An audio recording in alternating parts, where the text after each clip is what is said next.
Welcome, everybody. It's so nice to have you. We have special guest Claire Corwin here today from the Alzheimer's Association. She's going to teach us a lot about what they do and how you can work with them, help you with some training, some really good information. Again, I'm Dawn Fiella. I have been with the Proof Senior Network for about 3 years. I have a very long background in home care. I like to say I've been in the trenches of home care because that's how it feels sometimes, right? I've done everything from sales to recruiting, retention, operations manager. And so I understand your day to day. I love the mission that you're on. And thank you for being here today, Annette. Okay. Hi, everybody. I'm Annette Ziegler. I have been with ASN for a year and I teach the home care sales training classes. I've had a lot of experience in home care, 20 plus years at CCRC, then home care agency. So I love doing what I do, teaching everybody how to get those private pay referrals and be successful in their marketing. And I'm really glad, Claire, that you're here because I think it's going to be very informative. When I was in home care, my agency worked very closely with the Alzheimer's Association. And I think a lot of people do not realize how much that you can do to help the training. And there's so many avenues that you guys can help the agencies with. Welcome. Thank you. Thank you. I'm excited to talk about it. And Valerie. Am I unmuted? Yes, I am. I'm Valerie Van Boeven. I'm a registered nurse and the co-owner of Approved Senior Network. And I'm glad to be here today. Thank you, Claire, for speaking to us and educating us. And we're looking forward to it. Housekeeping. I'll keep going. Okay, housekeeping is lines muted unless you're speaking. Please, if you know that if you're unmuted, we can hear everything that's going on in your life. You probably don't hear. Share stories, experiences, tips, ask questions, make recommendations, and tell us what you want to really do. Take your recommendations seriously and try to address any subject matter that you might want to hear. Yeah, next slide. Go ahead. You want to do the agenda? Yeah, I'll do it. Okay, so today, as I said, the special guest Claire Corwin is here. She's the program director of the Alzheimer's Association in Rochester. Did I get that right? Yay! Okay, today we're going to talk about resources for home care agencies and families, education and training opportunities for your caregivers, collaborating with your local Alzheimer's Association, increasing your community outreach and engagement. We'll have some time for some Q&A, and then Annette is going to go over the leave behinds for June, July, and August. Also, notice your chat. It's lighting up here in the chat feature. Go ahead and enter any questions you might have in the chat. And I guess, should we go ahead and do the leave behind thing quickly? If you guys are interested in winning a free month of leave behinds I think we're going to probably do August this time. We will create those for you if you say yes in the chat. This way everyone will find the chat. And yes, and we will get those created for you with your logo, your contact information, your colors. You have to promise, though, that you're going to send pictures of what you did with the leave behinds for the month that you get. So go ahead and use that chat feature. You can type yes anytime. Annette will keep track and we will draw a name after the meeting. All right, let's get going. So again, this is Claire. Here is her experience. She comes with a background. You can see it all. Her program director responsibilities, her personal connection. She had a personal experience caring with her grandmother. I don't know if you want to talk about that a little bit too. That would be great, Claire, to tell us what led you into this role and kind of your day-to-day and how it might relate to what the home care owners and workers do. Oh boy, I hope we have time. It's a long report. But I've always known that I wanted to be a social worker. When I have two younger sisters, and when I was about 12, my mom sat us all down and she said, "You're going to be a social worker." She looked at my other sister, she said, "You're going to be a nurse," and the other one, "You're going to be a physical therapist," just based on our personalities. And she was absolutely correct. So we have a full care team in our home. Oh my goodness. And it worked out really well because we cared for my grandmother and we were able to gain a lot of experience from that. We were able to be helped by a home care agency actually to come in. Both my parents worked full time. Watching them juggle that is what led me to my career. And I've been with the association my entire professional life. Wow, that's wonderful. Making a difference. Claire's work as a program director at the Alzheimer's Association. Can you briefly describe your role as a program director in your position right now, like your day to day and what that looks like? Oh gosh, yeah. So being a program director at the association, I like to say that I wear many hats across my work across New York State. I've held pretty much every programmatic role that we offer. So early stage social engagement, which is where we have the folks who are living with dementia find spaces to engage without any judgment. I've done care consultations, which is our version of non-clinical counseling for people. I've provided lots of educational trainings to long-term care facilities and caregivers alike, to home care agencies, and have a really strong background in community connections. As a program director, I oversee all of that, and my role is to make really strategic community connections, to find the folks who are providing the services, to connect with them, to bring them into everything that we do, but also have that reciprocal partnership. Partnering with us means that you get the benefits of what we offer, but also we get to put out what everyone else does. So making the relationships. I love being a program director because I get to do whatever I want in that regard. That's wonderful. And that's a powerful thing too, to have those partnerships across the community. What is the mission of the Alzheimer's Association, and how does it support people living with Alzheimer's or other dementias?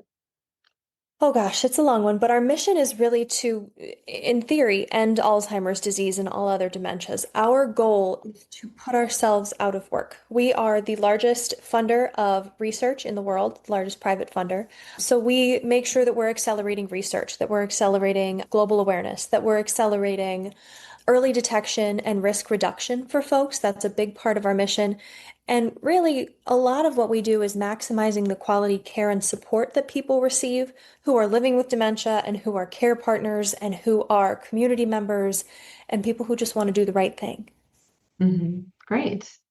And what kind of educational resources do you have for family caregivers? So I'm at home like you had your grandma and your family, your parents are working full time and they're overwhelmed. And I'm sure that you have lots of resources for that, educational resources. And what does that look like? Do they come in for meetings? Do you have some kind of online training? How does all of that work for those? Because this helps us too, right? We're home care agencies and we have clients that have Alzheimer's.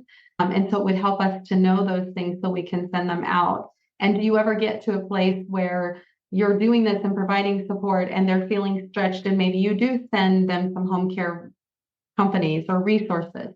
What does that look like?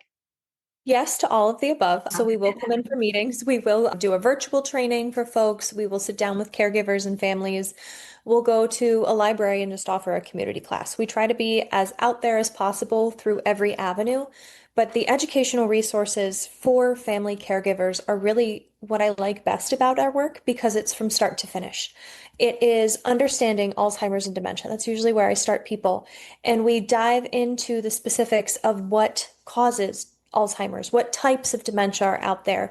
How might I advocate for a diagnosis for my loved one? How might I consider treatment? How might I think about stepping into my community and asking others for help? And then it moves on to effective communication strategies, right? How do I talk to someone with dementia? I think it's an interesting phenomenon, we'll say, in society where we don't understand how to talk to someone who has Alzheimer's.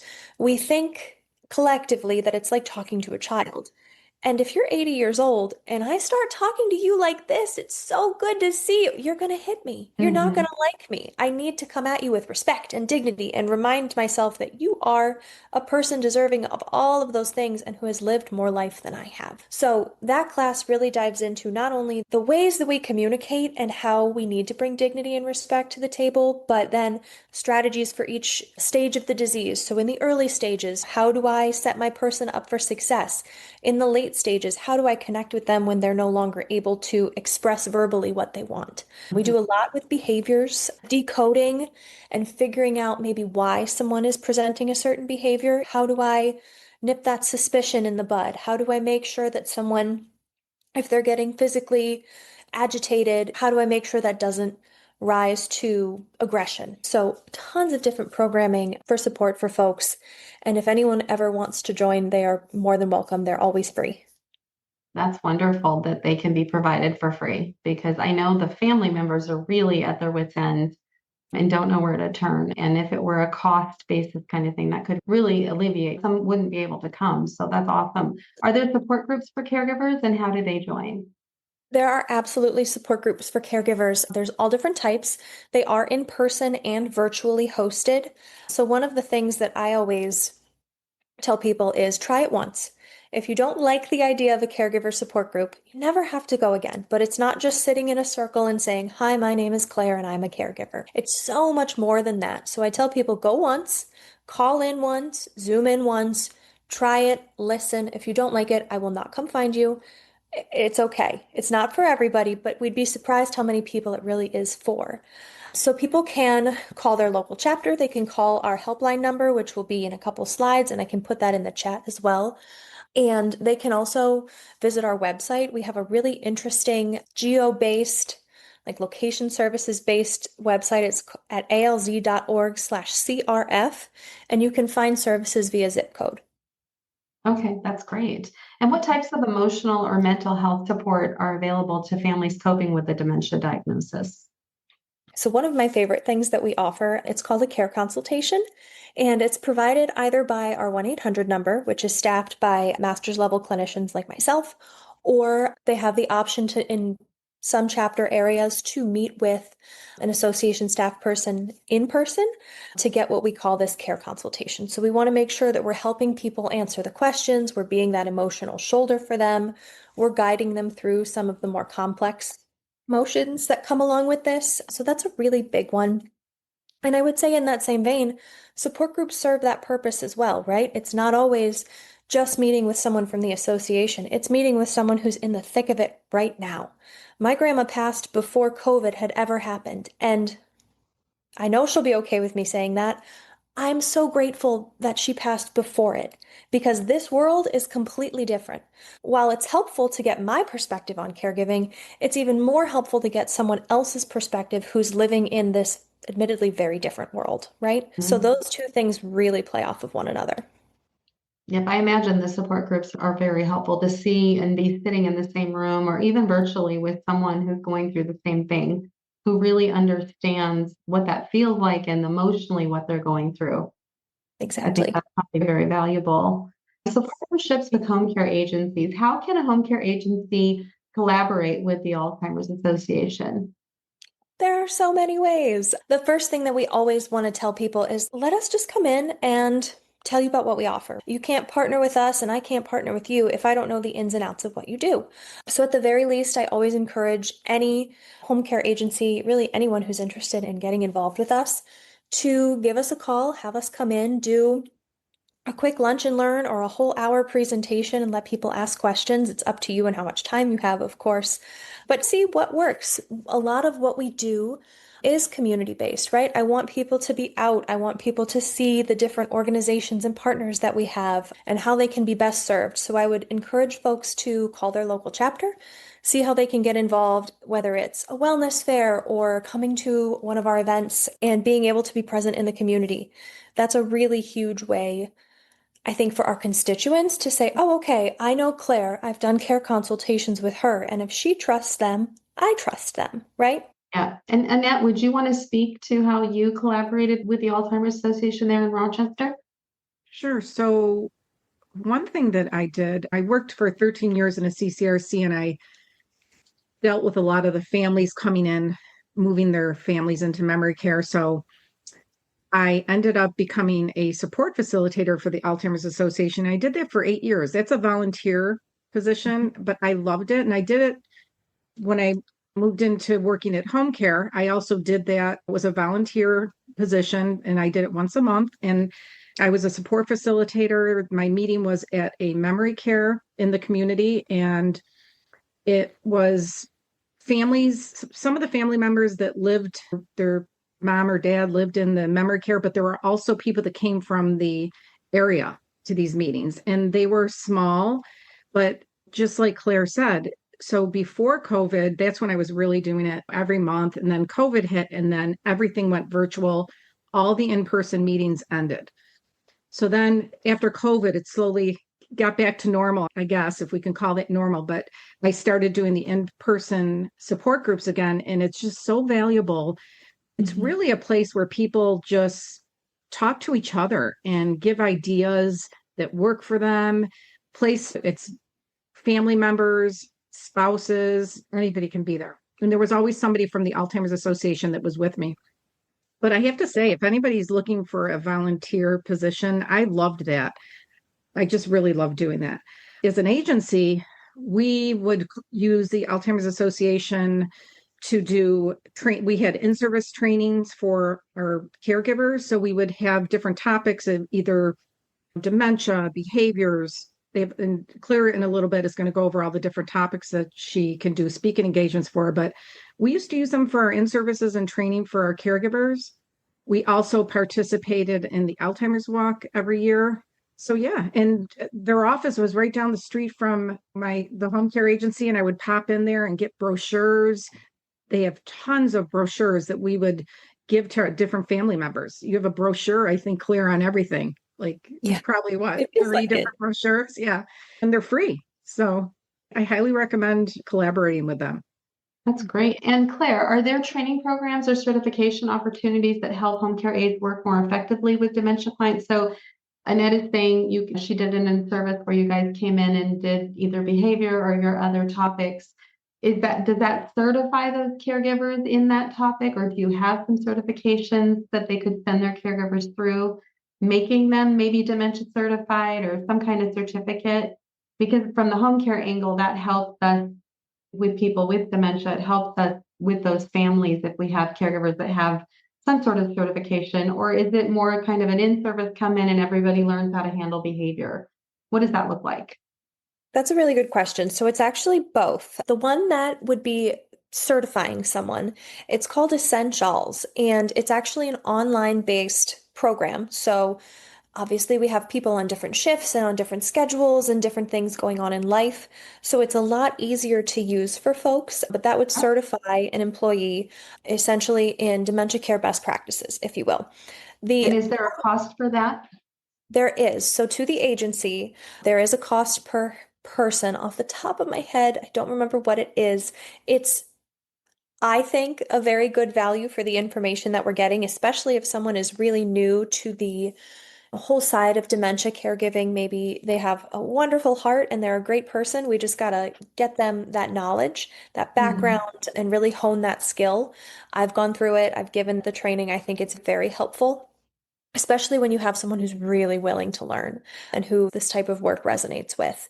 The other option that we offer is coming in and doing those programs like understanding dementia-related behaviors. We can run through and sit with the staff and really brainstorm certain things to make sure that they feel comfortable understanding dementia-related behaviors, intervening, empowering families with that same education. A lot of the time, I almost prefer sometimes going through home care agencies and imparting this information because you all see those people every single day. You see the family, you're building rapport. I am not. So sometimes it's more valuable to me to come in and talk to the staff and let them disseminate that information to use their rapport to improve someone's caregiving toolkit, if you will, rather than me, this person who they've never met, come in and say, oh, you're doing this and this wrong. Let this caregiver who they trust and have let into their home kind of help a little bit. So it's two sides. It's nice to have that certification and it's nice to have that informal connection as well. Sure. And for the certification, can you spell that, what that's called? Did you say Yes. essential? Essentials. It's cute how they did it, but it's hard when I'm speaking it. So I'll type it in the chat here. Okay, there it is. And is there a link that you could, or do we Yeah. have, maybe we have a link later on in the slides. I know Annette put these together. I don't know if we have that link, Claire, do we? I don't think so. I think we have Off the top of my head, I can't remember. we may, but Okay, but we can get that for everyone. And the pricing, is it different per state or is it all the same? Do you know? I believe it's all blanket. Okay. Oh, it looks like Matthew Hardy put it here in a link here. All right, So, Matthew. Thank you. thank you, Matt.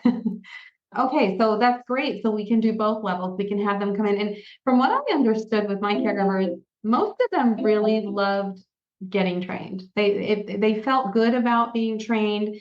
They felt like you were putting something into them, that you valued them and that you were training them. So in service or having them get online and be certified, I have 10, 15 caregivers that have that certification could do really well for your business too, and just treat your clients, the ones that are struggling with this and the family members. This is all really great information. And so what Alzheimer's resources or tools can agencies incorporate into their care plans when they're putting their care plans together? So I would definitely consider training and having that essentials certification, making sure that we feel comfortable with the amount of staff who have gone through or have that level of information. But the other thing that I think is really interesting when we're talking about care planning is bringing us in to fill the gap sometimes. You guys are busy. You don't have time to provide a care consultation and always be that emotional support for somebody, but that's my whole job, right? So we have a referral sheet that I always tell people, if you want to talk about it, I'll give you a call. Otherwise, don't worry about it. But the one thing that I think is really helpful from an agency perspective when we're thinking about everything that people need to do is, again, that community resource finder. And I'll put the link in the chat, alz.org/CRF. And that is that zip code based search. It's like a caregiver centric search engine. It's really interesting because it's everything that you could think of that you would need. So I would really suggest that an agency use that. It's a self-powered listing. So you have to list yourself. There's no database through which I go in and say, oh, okay, this agency isn't on there. Let me add them in. So whenever I meet with somebody new, that's my first thing. I say, you should really put yourself on this because I give this to every single one of my caregivers that I meet. So that's a big one. But when we're talking about care planning, making sure truly that if someone needs us, that we're utilizing the services that are available. They're free for everyone. So even if it's just putting in our helpline number as a little magnet, your local office will send that to you to make sure that you have a stack as well. Oh, that's such great information. Okay, education and training. So please explain more about the free education and training that's available. So these are your topics. And so can you just give us a one-liner of what the training is for each one? You know, I know dementia behaviors, but what specifically, if you were to like summarize each one, what would that be like? Oh gosh. Okay. So dementia is our high level view of all things dementia related, right? It's that cause, that underlying medical condition that is causing these behaviors. Senility is not a real thing.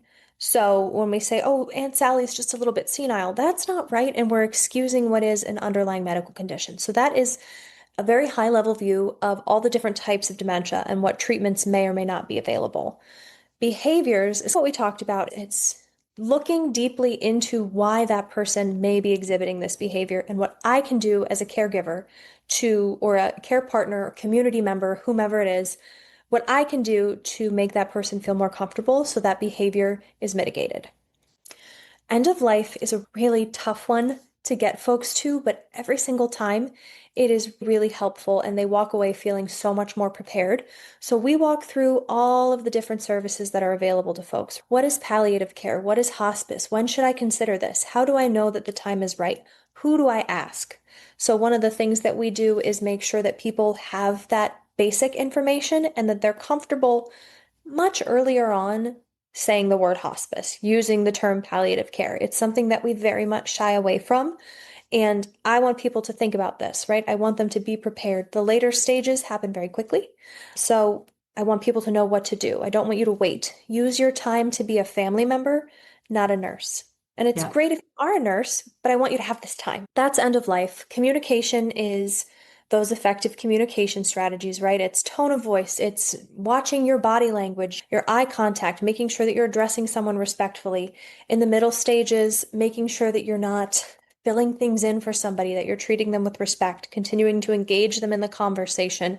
It's all of those things and how to successfully communicate throughout each stage of the disease, right? It's progressive, so things will change, but I want to give you the tools to A, know what to expect, and B, know how to respond. And then diagnosis of a person is really, we call it the 10 warning signs of dementia, but it's really more about looking at those signs and saying, okay, where do I go from here? It's not something that's normal. It's not normal aging. No memory loss is normal aging. So how do I get a diagnosis? Can I rule everything else out? What is the right doctor to go to? What tests are they doing? What things are they looking for? So we really try to get people from start to finish with the education.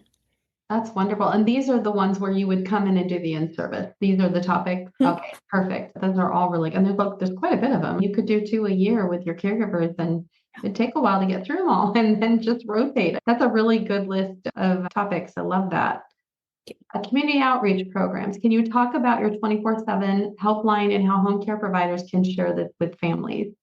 Oh, yes. I love our 24/7 helpline, mostly because I've had people call me at 3 a.m. and I was very worried. It turned out to not be anything too serious, but it did wake me up out of a very deep sleep. So I prefer that people call our 24/7 helpline because someone else is awake and ready to take your call and ready to walk you through that question that you woke up in the middle of the night and said, I wonder if this is true, or I wonder if this is the best thing I could be doing. It's wonderful for emotional support. If mom is having a really tough time and she's exhibiting some tough behaviors, you can call them and troubleshoot with them, right? They can give you different approaches to behavioral issues. They can give you different strategies as a professional to intervene in certain situations and to mitigate behaviors to make ourselves better caregivers, personally, professionally. So I always encourage home care providers to not only share this with families so that the family has an outlet if they need to just vent, right? This is not something that is always the most fun experience. There's certainly joys that we can find, but it's a tough thing to go through. That's anticipatory grief from start to finish. So I always encourage them to use this as an outlet for emotions and to find support, but also home care employees, people who are providing that direct care. You guys have a tough job. I also want them to use this for support, right? It's not always the easiest thing to leave a shift and just shut it all down and go back to my day-to-day life. It's really hard. You see a lot of stuff that is difficult. So, one of the things that I encourage folks to do is, without using any personal identifying information, call in and say, hey, this is what I'm experiencing and it's really hard on me, or I'm really struggling with X, Y, and Z. What do you suggest? So, Love it's a that. personal and professional resource. Yeah, I hadn't thought about it for the caregivers, but that's a really great idea. And they do get very emotionally involved with some of their clients. There should be a limit, but with someone with Alzheimer's, for sure, it's probably very difficult to do that for 8 hours and then just, okay, and it just leaves. That's not going to happen. They're going to still feel it and own it and worry and wonder about them when they're not there. So I never thought about the helpline for the caregivers. That's awesome. Are there any community-based programs or events that the Alzheimer's Association hosts that home care agencies should know about? Goodness gracious, yes. We do quite a bit in community. We want to be that community-facing organization. When someone says Alzheimer's or dementia, I want them to think of us, as well as their neurologist or their PCP, as their kind of first step to get that information. So we try really hard to be community-based across the nation. So one of the things that we offer, Annette touched on it a little bit, is our Walk to End Alzheimer's. That's always a huge event. It's in so many different regions, so many different communities. Sometimes they're huge, sometimes they're small, but they're always impactful. So I would encourage agencies even to just make a team, right? You can wear matching t-shirts with the logo and people see you out there. You can have an informational table. You can sponsor if you so choose. You can attend what we call a community forum. So these are really interesting. They are places for the community to say, hey, I don't know much about this. Can you tell me? And also, this is what the community needs. I love working here because we are open to changing things for what our community needs. I live in Buffalo, but I work in Rochester, and they're two wildly different places with wildly different needs. So that's always helpful. Agencies are always more than welcome to attend those, any education programs that we have. I would encourage, even if you want to reach out to your local chapter, to offer a presentation in partnership. We have two different spheres of influence. If we bring those together, that's pretty big for both of us. So anything like that, I would suggest reaching out. That's great. And we, at my company too, we used to do the Walk to End Alzheimer's, and we would invite our referral sources to walk with us. So the social workers at the skilled nursing facilities, people working in memory care, we would invite them to come and be on our team. And it was a pretty powerful thing. It really changed our relationship with them as well. So that's wonderful. So I think this is the one that you were talking about. So how to register your agency with the Alzheimer's Association.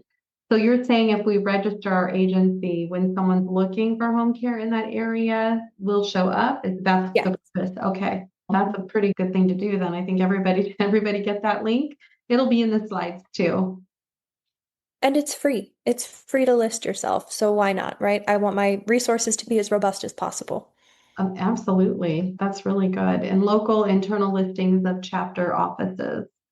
Okay. Oops. Great. Do we have any questions so far, Annette? Anything in the chat? Do not see any questions, but feel free. Claire is here to She's answer. very thorough, so I can see where there may not be many questions. So tell us more about the Alzheimer's message board.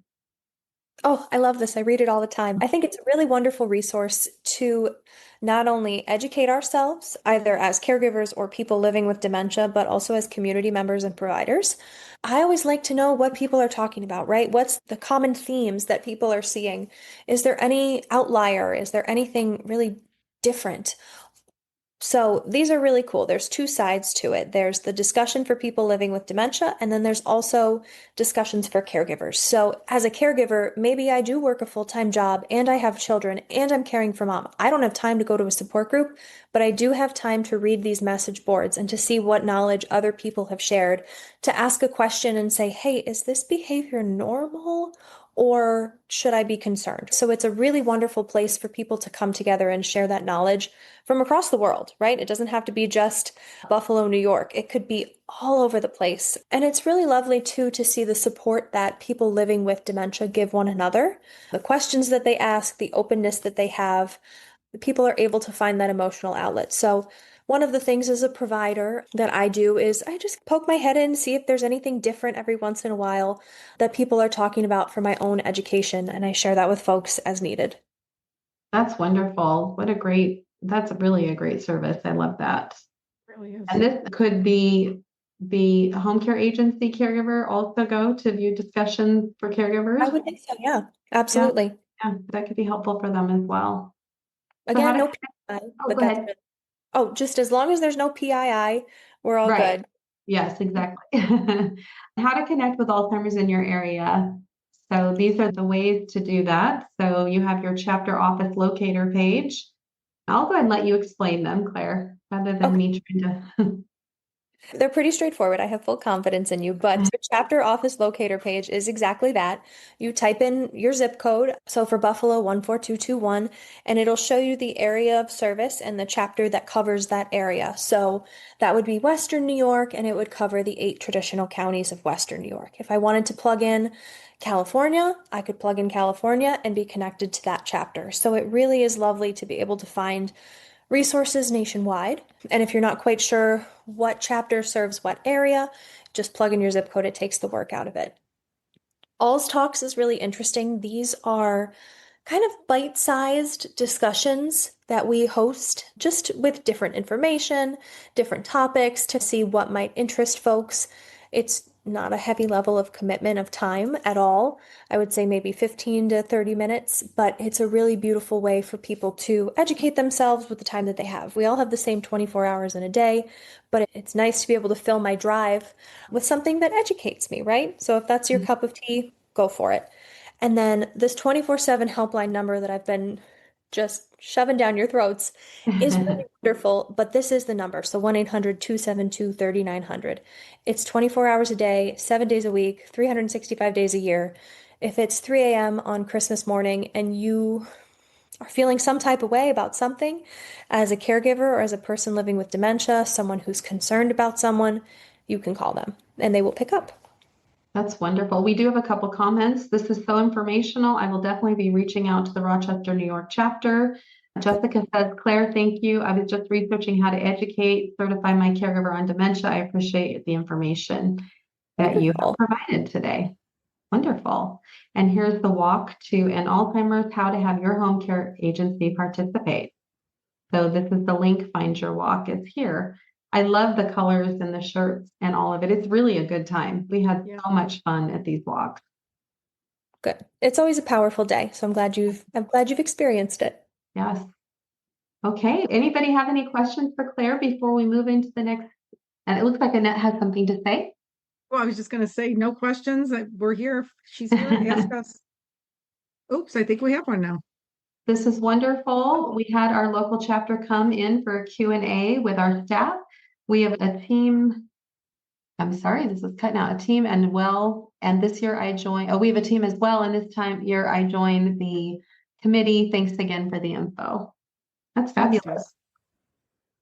All right. Thank you so much, Claire, for being here with us today. It was very informative. I learned a lot. Thank you. And lots of resources. Thank you all. All right. So our home care sales and marketing training and the live Zoom training, we have a few spots left for June 17th and June 26th. The people in this class, guys, it's 12 weeks. By week 6, they're getting referrals from skilled nursing facilities. I can't speak highly enough of this program. Annette does such a good job. And if you want to learn more about it, we've got the registration link down here. It's on our website, and you just won't believe all the things that you will learn in this class. We have testimonials. How many testimonials are on the website now, Valerie? 50.